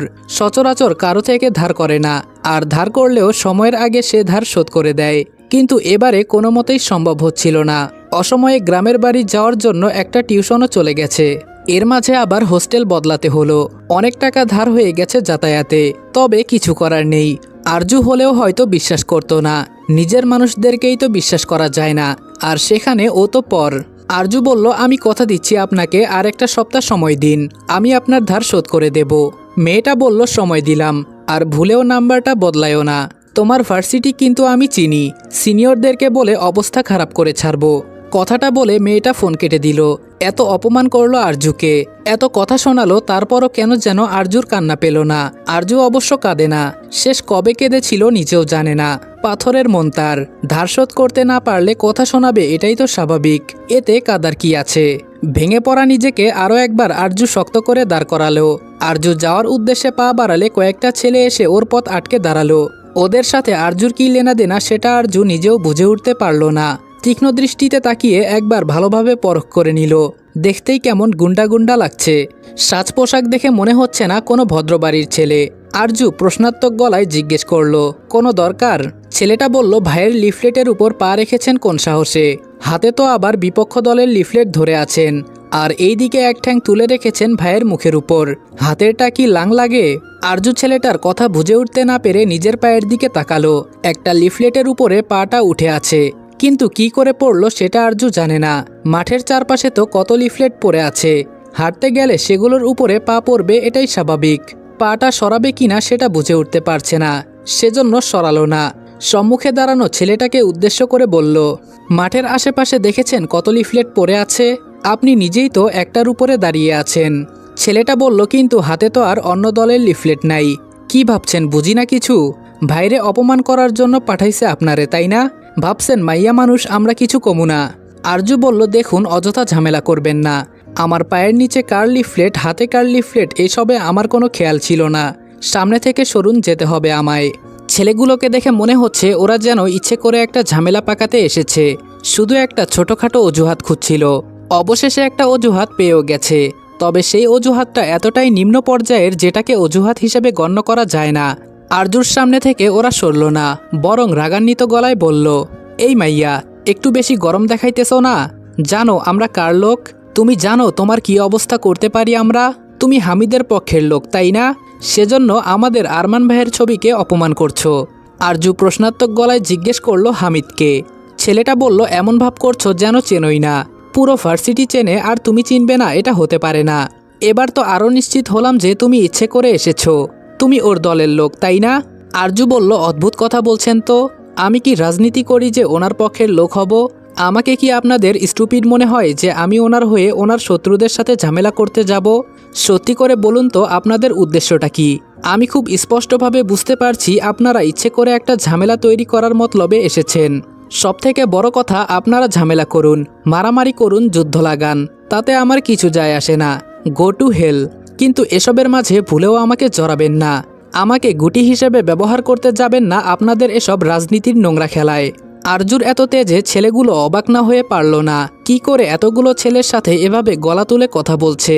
একটুও কি ভয় করছে না? কই, আজ পর্যন্ত তো কেউ ওদের সাথে এভাবে কথা বলার সাহস পায়নি। ছেলেটা 2 কদম এগিয়ে এলো, ভেবেছিল আরজু হয়তো এতে ভয় পেয়ে পিছিয়ে যাবে, তবে তেমন কিছুই হলো না। বরং আরজু সেখানে ঠায় দাঁড়িয়ে রইল। তার চোখে কোনো ভয় নেই, কোনো নমনীয়তা নেই, আছে এক ভয়ঙ্কর রকমের তেজ আর হিংস্রতা, যা ছেলেটার একটুও পছন্দ হলো না। ইচ্ছে হলো আরজুর দৃষ্টির এই হিংস্রতা একদম শেষ করে দিতে, তবে জনসম্মুখে তো সবকিছু করা সম্ভব না। গম্ভীর গলায় বলল, ছবিটা পায়ের নিচ থেকে তুলে তোর ওড়না দিয়ে পরিষ্কার করবি, করে আমাদের হাতে দিবি। আরজু গম্ভীর গলায় বলল, এটা অনুরোধ না আদেশ। ছেলেটা তাচ্ছিল্য হেসে বলল, অনুরোধ করব আমি তোকে? এটা আদেশ। ভাষা শুনে বুঝতে পারিস না? আরজু বলল, প্রথম এবং শেষবারের জন্য বলছি, ভাষা ঠিক করে কথা বলুন। আমি আপনার পরিচিত নই, আপনার সহপাঠী কিংবা আপনার দলের কোনো কুকুরও নই যে আপনি আমার সাথে এই ভাষায় কথা বলবেন। ছেলেটা বলল, এর চেয়েও বেশি নোংরা ভাষায় তোর সাথে কথা বলতে পারি। কি করবি তুই? কিসের এত গরম দেখাচ্ছিস? এত দেমাক কিসের তোর? শুধু একবার ভাইয়ের নির্বাচনটা শেষ হতে দে, তোর তেজ বের করে ছাড়বো। তোর চেহারাটা একদম মুখস্থ করে রাখলাম। ছেলেটাকে নিজের কথা সম্পন্ন করতে দিল না আরজু। নিজের সর্বশক্তি প্রয়োগ করে গালে একটা চর বসালো। এতক্ষণ তবুও খুব অল্প সংখ্যক লোক ওদের বাগবিতণ্ডা দেখছিল, তবে এবারে মাঠে উপস্থিত অধিকাংশ মানুষের দৃষ্টি ওদের ওপরে পড়ল। সেই সাথে অনেকে হা হুতাশ করে উঠল, অনেকে চিন্তিত হয়ে পড়ল আরজুর জন্য। মেয়েটা বোধহয় খুব ভুল কিছুই করে বসল। ছেলেটা চর খেয়ে যেন নিজে অবাক না হয়ে পারল না। ওর সাথে আসা বাকি ছেলেগুলো অবাক হলো, এভাবে যে চর মেরে দেবে সেটা বোধহয় আশা করেনি। বিস্ময় ভরা কণ্ঠে বলল, তুই চর মারলি আমাকে? আরজু বলল, আরেকবার তুই তোকারি করলে এর থেকেও খারাপ অবস্থা করব। যে ভাইয়ের হয়ে চামচামি করতে এসেছেন সেই ভাইয়ের নামে কমপ্লেন করব। তারপর দেখব ওনার রাজনীতি, ওনার নির্বাচন কোথায় যায়। আর আপনার জন্য যদি ওনার রাজনৈতিক ক্যারিয়ার নষ্ট হয় তাহলে আমাকে আপনার সাথে কিছু করতে হবে না। উনি আপনার সাথে অনেক কিছু করে দেবেন। আর ভবিষ্যতে আমার সামনে আসবেন না। মেয়েদেরকে সম্মান দিয়ে কথা বলবেন, আর ভুলেও আমার সাথে এসব ব্যবহার করতে আসবেন না। হঠাৎ করে কেউ বলে উঠল, কি হয়েছে এখানে? দোতলা থেকে আরমান খেয়াল করছিল যে একটা মেয়েকে কেন্দ্র করে বেশ অনেকগুলো ছেলে দাঁড়িয়ে আছে এবং সেখানে কিছু একটা ঝামেলা হচ্ছে। যদিও বিষয়টা দেখেছে অনেক পরে, তাই তৎক্ষণাৎ ব্যাপারটা জানার জন্য নিচে নেমে এসেছে। আরমানের কণ্ঠ শুনে ছেলেগুলো পেছনের দিকে তাকালো। ভিড়টা একটু কমতেই সামনে আরজুকে দাঁড়িয়ে থাকতে দেখে আরমানের চক্ষু চরক গাছ। বুঝতে পারল না যে ঠিক দেখছে নাকি ভুল দেখছে। এদিকে ঘটনার মাঝে নতুন কারো আগমনে আরজু একটু বিভ্রান্ত হলো। বুঝল না যে এই নতুন মানুষটা ঠিক কে। প্রশ্নাত্মক গলায় আরমানকে জিজ্ঞেস করলো, কে আপনি? ছেলেগুলোকে যেন প্রতি পদে পদে অবাক করছে আরজু। এই মেয়েটা আরমানকেও চেনে না। ওরা তো ভেবেছিল ইচ্ছে করে আরমানকে অপমান করছে, কিন্তু এখানে তো দেখে মনে হচ্ছে মেয়েটা আরমানকেও চেনে না। আরজুর প্রশ্নে আরমানের ধ্যান ভাঙল। বুঝতে পারল না আরজু ওকে চিনতে পেরেছে কিনা। তবে সেসব আর ভাবল না। উত্তরে বলল, তাওসিফ আরমান, ছাত্র ইউনিয়ন নির্বাচনের সভাপতি পদপ্রার্থী। আরজু এবার ছেলেগুলোকে দেখিয়ে বলল, এনারা তাহলে আপনার চামচা? এমন প্রশ্নে আরমান নিজেও বিভ্রান্ত হলো। সে নিজেও জানে না ছেলেগুলো কোন দলের। ওদেরকে উদ্দেশ্য করে প্রশ্ন করল, তোমরা কোন দলের? আরমানের পাশে দাঁড়ানো একটা ছেলে বলল, আমাদের দলের ভাই। আরমান এবার আরজুকে উদ্দেশ্য করে বলল, কি সমস্যা হয়েছে জানতে পারি? আমাকে কি বলা যাবে? আরজু বলল, নিশ্চয়ই বলা যাবে, কারণ এই ঘটনার সাথে আপনি নিজেও জড়িত আছেন, প্রত্যক্ষভাবে না হলে পরোক্ষভাবে। ঘটনা এবারে বেশ গোলমেলে লাগলো আরমানের কাছে। তবে সে বরাবরই ধৈর্যশীল মানুষ ও মনোযোগী শ্রোতা, তাই বেশি তারা দেখা গেল না তার মাঝে। আরমান বলল, কিভাবে আমি জড়িত? আরজু বলল, একবার আশেপাশে তাকিয়ে দেখুন তো কত শত লিফলেট পড়ে আছে। সেগুলোর উপর দিয়ে কত মানুষ হাঁটাচলা করছে। আপনাদের কি মনে হয় আপনার যে লিফলেটগুলো বিতরণ করেন সেগুলো আমাদের মতন সাধারণ মানুষরা বুকে জড়িয়ে বসে থাকবে, না ঘরে নিয়ে গিয়ে সেগুলো আলমারির ভেতর সাজিয়ে রাখবে? আপনারা কি এটাই মনে করেন?